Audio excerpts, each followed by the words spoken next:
Assalamu alaikum, grade 7. Yesterday we were studying about rumination. We have studied that the different animals have different type of digestive process, and there are few animals that are called ruminants because they have a large compound stomach and they can chew their cut back into the mouth to digest it completely. So the process is the rumination. And we were studying the rumination. The compound stomach have 4 chambers. One was rumen, omasum, abomasum, and reticulum. The first food goes to the rumen and then to the reticulum, and then from the reticulum it comes back to the mouth. So it was paused yesterday. Now we will start it again.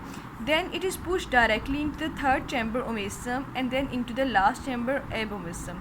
In the fourth chamber, digestive juices mixes with the semi-liquid curd. These juices break down the food into the simpler form.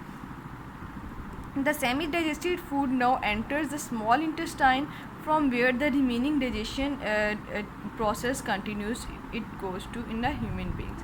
A question may arise in your mind: why have the ruminants developed the habit of chewing curd?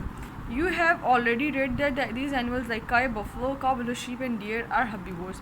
Their food is rich in cellulose. Cellulose is a complex sugar and difficult to digest. The 3 chambers in the stomach of the ruminants help in the digestion of the cellulose.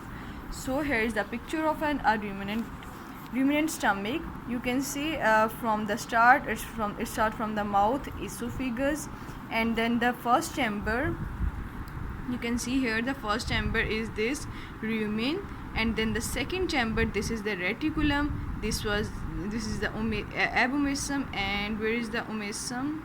So omasum is missing here. No, this is the omasum.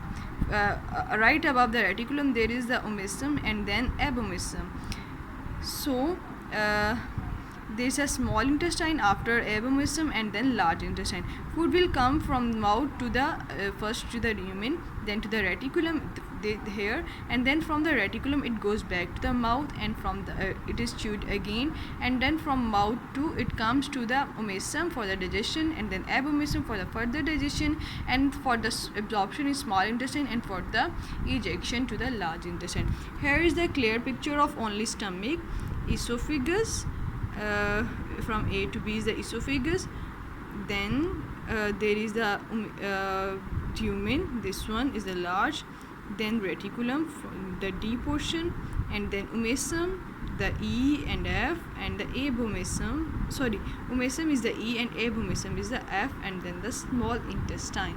So there is a long question in exercise. Diagrammatically, the question number 4, diagrammatically describe different organs of the digestive system of a cow. You have to draw these 2 diagrams. You have to practice these diagrams. These are very easy, not are difficult, and also label these diagrams. Allah Hafiz.